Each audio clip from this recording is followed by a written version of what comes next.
शुक्रिया शुक्रिया। बिस्मिल्लाहिर्रहमानिर्रहीम। इय्याका नअबुदु व इय्याका नस्तईन। मेरे तहरीक इंसाफ के बाशऊर कारकुनों, आज हमारी आखिरी इफ्तारी है और इसमें मैं ख़ास तौर पे अपने कारकुनों को खराज तहसीन पेश करना चाहता हूँ।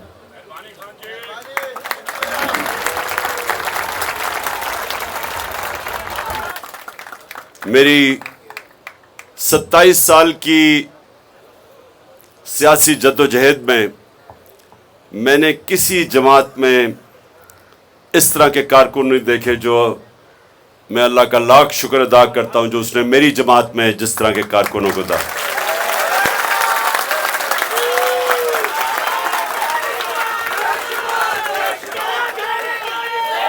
थोड़ी अभी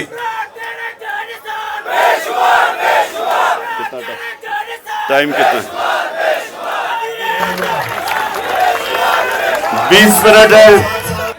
20 मिनट नौजवानों, 20 मिनट है। सुने मेरी बात, क्योंकि मैंने आपसे बड़ी अहम बातें करनी है, तो मैं आप सबको चाहता हूं कि खामोशी से आप मेरी ये 20 मिनट बात सुने।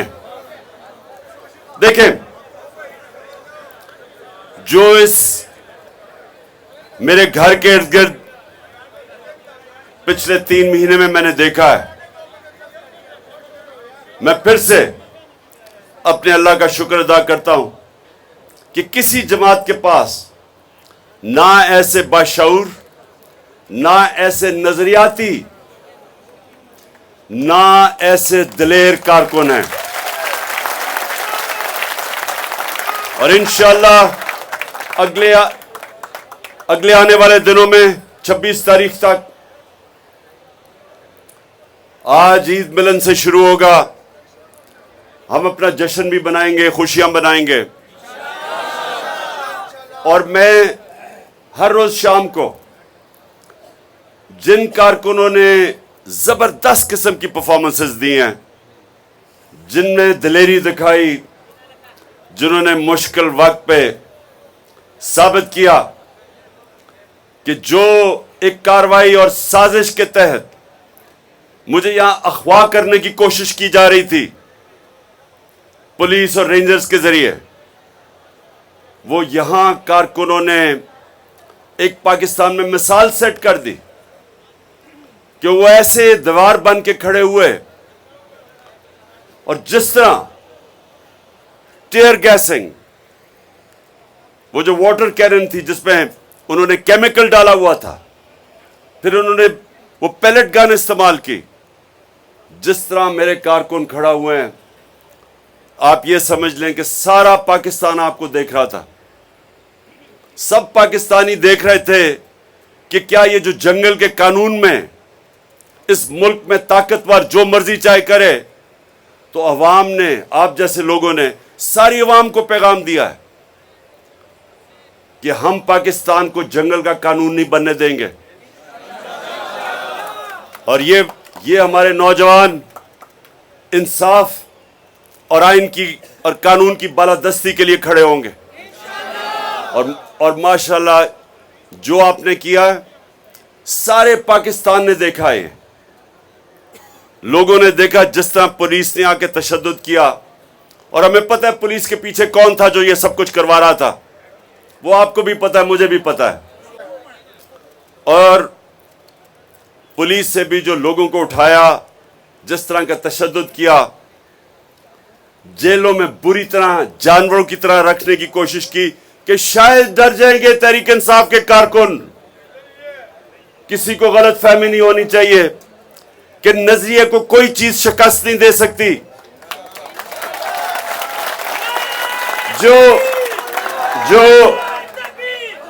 जो मीनारे पाकिस्तान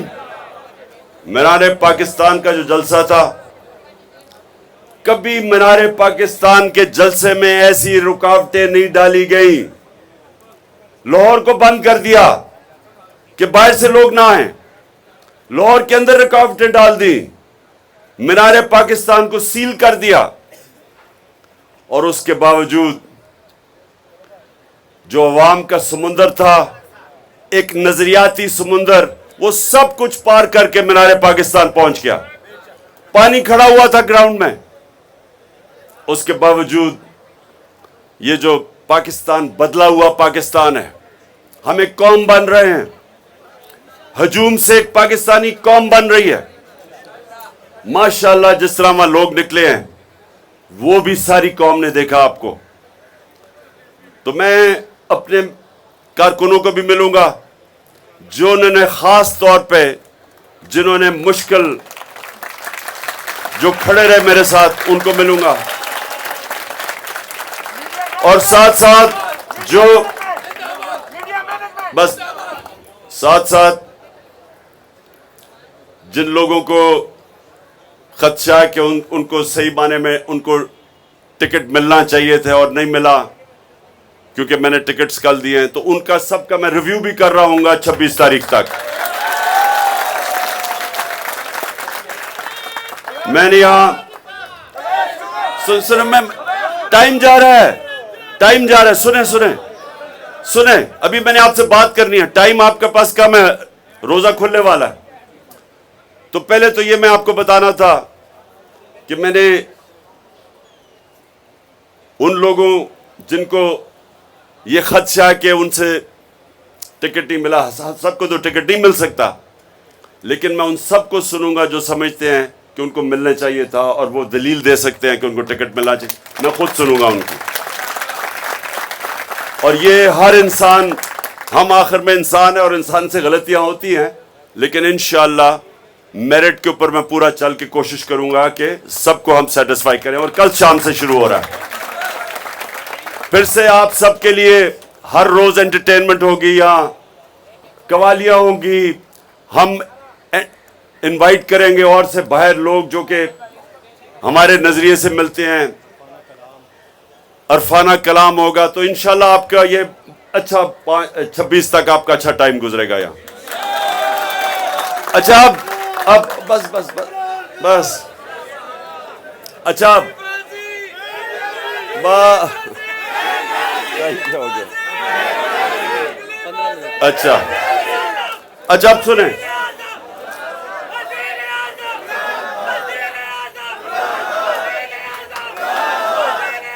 बस बस बस हमारे पहले अली जैदी को, अली मीन को, सोशल मीडिया के हमारे नौजवानों जिसमें अता एक है, उनको उठाया। ये सारा खौफ फैलाना चाहते हैं और फिर से सबको पता है इनके पीछे कौन है। हम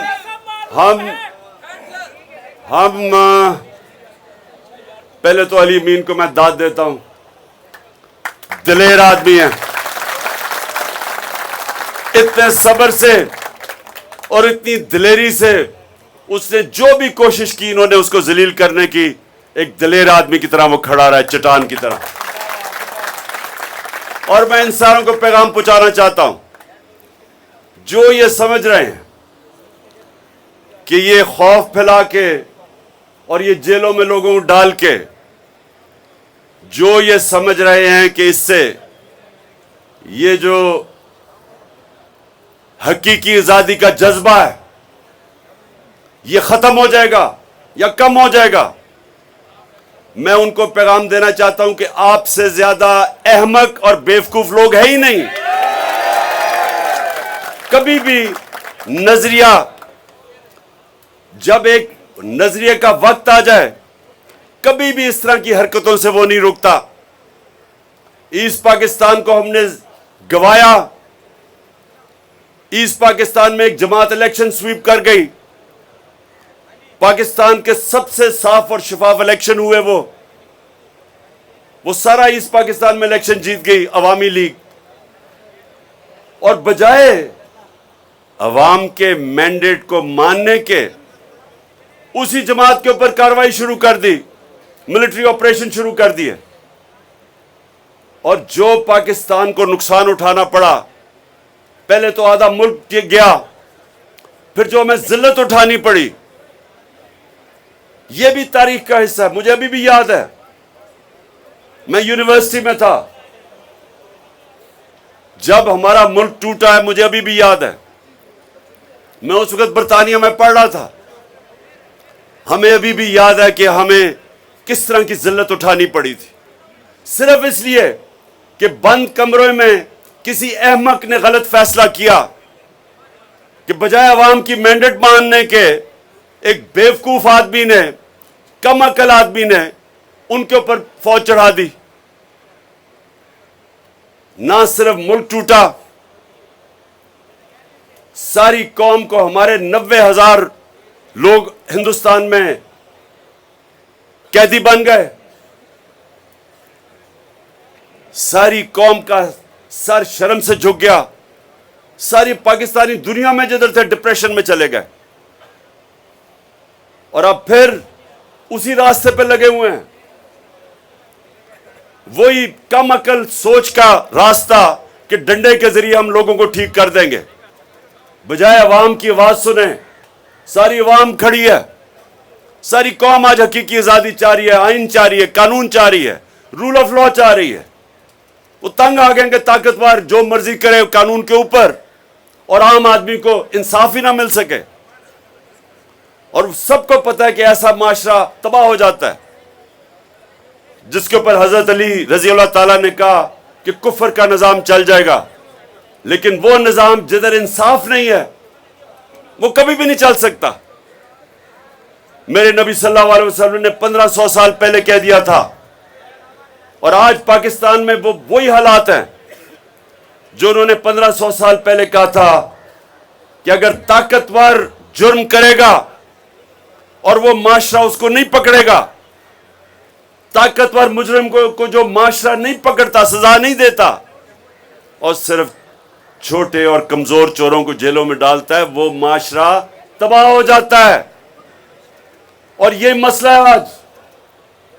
सबसे बड़े बड़े जो मुजरिम हैं वो आज ऊपर बैठे हुए हैं, और उनके साथ खड़ी हो गई हमारे मुल्क की एस्टेब्लिशमेंट, और वो समझते हैं कि हम इनके साथ सर झुका दें और इनको कबूल कर लें।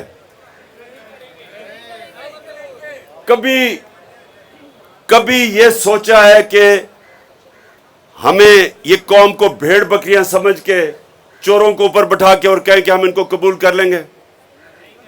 और जो कौम ये कबूल करती है वो तबाह हो जाती है, उसका कोई मुस्तकबिल नहीं है। इसलिए ये हमारी जो तहरीक है, हकीकी आज़ादी की तहरीक, इसलिए इसके ऊपर सख्तियां की जा रही हैं, क्योंकि जो ताकतवर ऊपर हैं ये कोशिश कर रहे हैं, ये पावर नहीं छोड़ना चाहते। पावर के अंदर अरबों रुपया है इन सब के लिए, पैसा बना रहे हैं, मुल्क का निजाम तबाह करके खुद सब पैसा बना रहे हैं, अपने जात के लिए मुल्क को तबाही की तरफ धकेल रहे हैं। इलेक्शन क्यों नहीं करवाना चाहते? क्योंकि उनको पता है कि अवाम किधर खड़ी है, इलेक्शन होगा तो इनका सफाया हो जाएगा। तो जो आइन कह रहा है उसके खिलाफ जा रहे हैं, सुप्रीम कोर्ट के फैसले के खिलाफ हर किस्म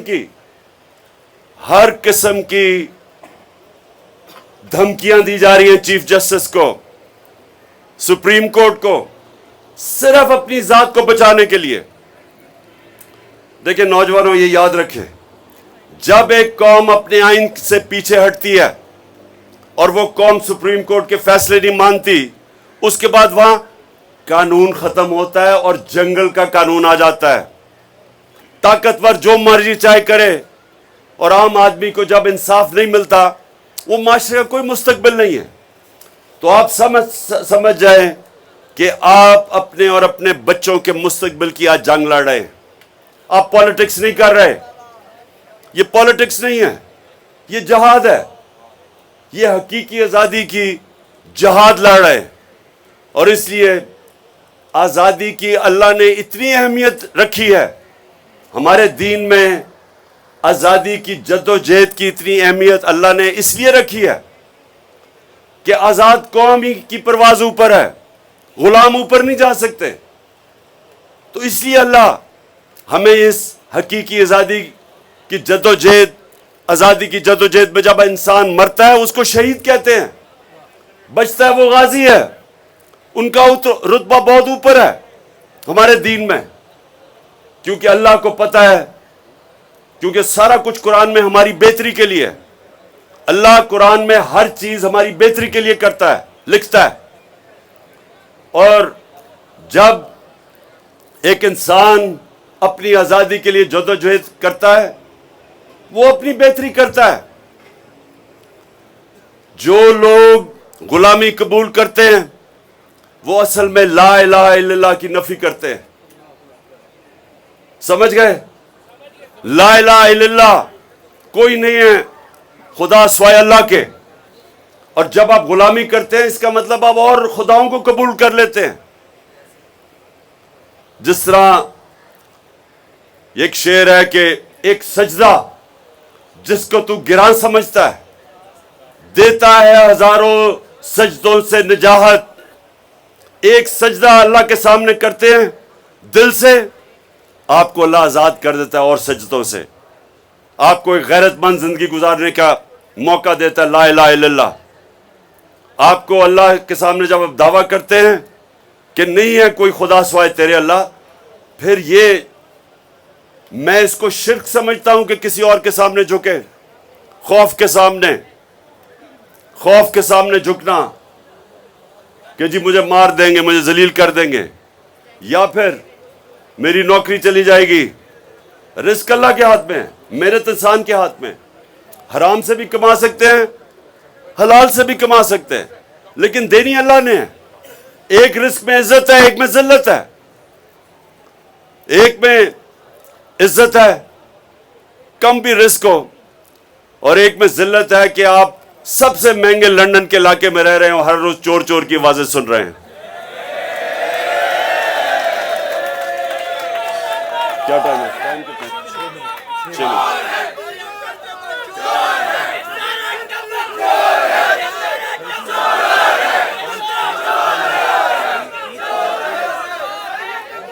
अच्छा, अब ईद के लिए कल हम नमाज पढ़ेंगे ईद की, और उसके बाद कल शाम को, हाँ सुबह 9 बजे नमाज है, और आज रात को 11 बजे चांद रात की हम पूरी सेलिब्रेशन कर रहे हैं 7 वाली जगह पे। हाँ, बैरून मुल्क पाकिस्तानी, उनको हम नहीं, उधर जो मगरब में है उन सबको ईद मुबारक कहते हैं। उनकी ईद हो चुकी है। क्या हमारा चांद नजर आ गया। आपकी ईद इंशाल्लाह कल होगी। अच्छा जी, अच्छा, अब आखिर में क्योंकि आप सब ने लीडर बनना है, ये 4 सिफ्तें अब मैंने लीडर की आपसे पूछूंगा। मैं देखता हूं कि कितनों में इतना शौर आ चुका है। सबसे पहली सिफ्त,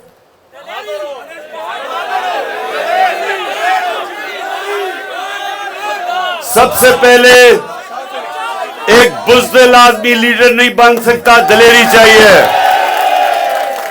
और इसीलिए कुरान की आयत है कि जो लोग ईमान ले आए मैं उनके खौफ दूर कर देता हूं। अल्लाह कहता है ईमान आपके खौफ दूर कर देता है, क्योंकि जिंदगी मौत अल्लाह के हाथ में, इज्जत जिल्लत उसके हाथ में, और रिस्क उसके हाथ में। सो दिलेरी नंबर 1। नंबर 2,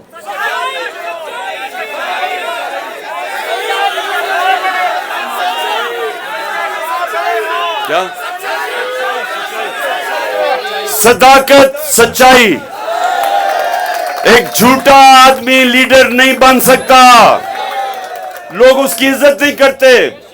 लीडर तो तब होता है जब उसके पीछे लोग उसकी इज्जत करें।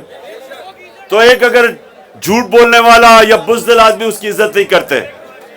और नबी सल्लल्लाहु अलैहि वसल्लम ने एक दफा एक बूढ़े कुरैश ने पूछा कि नबी मुझे एक बात बता दें कि मैं अपनी आदतें भी ना छोड़ूं, और अगर एक इस बात बता दें मुसलमान होने के लिए तो वो क्या होगी?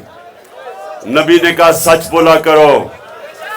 सो सच्चाई और दिलेरी। तीसरी,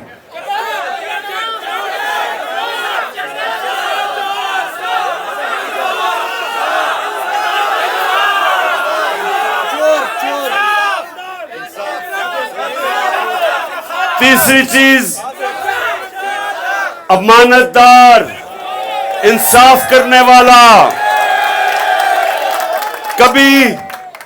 कभी जो आदमी इंसाफ नहीं करता लीडर नहीं बन सकता। वो सिफारिशी ले आता है। जो शरीफ होते हैं वो सिर्फ शरीफों को ऊपर लेके आते हैं, जरदारी भुट्टो को लेके आते। लेकिन लीडर इंसाफ करता है, मेरिट लेके आता है, मेरिट पे लोगों को ऊपर लेके आता है। अच्छा, और चौथा ये, अच्छा अब चौथा किसी को नहीं पता होगा, बताओ चौथी क्वालिटी क्या है?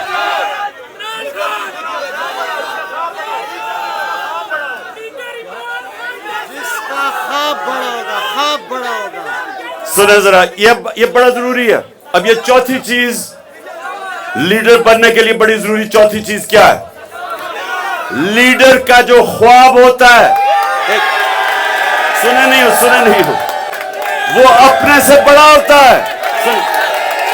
लीडर अभी नहीं, अजान होने लगी है। लीडर खुद गर्ज नहीं होता, लीडर बड़ी सोच रखता है।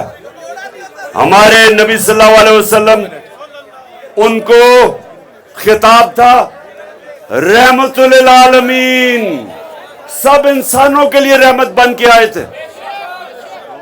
सो ये समझ जाएं कि उनका मुकाम था, क्योंकि सोच बड़ी थी, इंसानियत के लिए आए थे।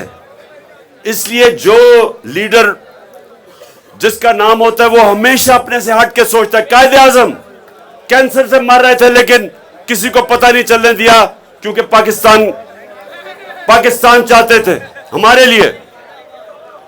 नेल्सन मंडेला 27 साल जेल में गुजार के सबको माफ कर दिया, क्योंकि वो अपने मुल्क का सोच रहा था। और सबसे अजीम लीडर नबी सल्लल्लाहु अलैहि वसल्लम, जब वो मक्का को फतह किया तो सारों को माफ कर दिया जिन्होंने जुल्म किए थे, क्योंकि वो इंसानियत के लिए आए थे, जात के लिए नहीं आए थे। दुनिया हमेशा उसको याद रखती है जो इंसानियत की खिदमत करता है। इसलिए बड़े बड़े अल्लाह के सूफी, दाता साहब, मियां मीर साहब, बाबा बुल्ले शाह,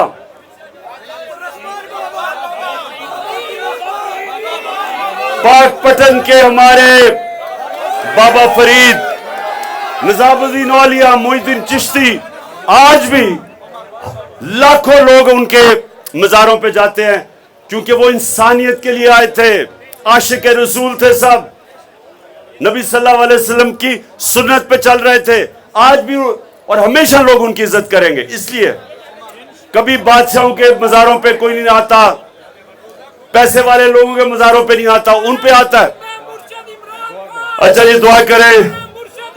नंबर 1 सबसे पहली कि अल्लाह पाकिस्तान को मदीना के रियासत के असूलों पे एक अजीम कौम बना दे। अल्लाह पाकिस्तान में अदल और इंसाफ कायम करके हमें हकीकी तौर पे आजाद कर दे। और अल्लाह पाकिस्तान को वो मुल्क बना जिधर कोई इंसान भूखा ना सोए। और चौथी चीज कि अल्लाह पाकिस्तान को इतना खुशहाल कर, हमारी जद्दोजहद से हकीकी आजादी की यहां कायम करके इतना खुशहाल कर पाकिस्तान को कि बाहर से लोग पाकिस्तान में नौकरियां ढूंढने आए। आमीन। और शान मगरिब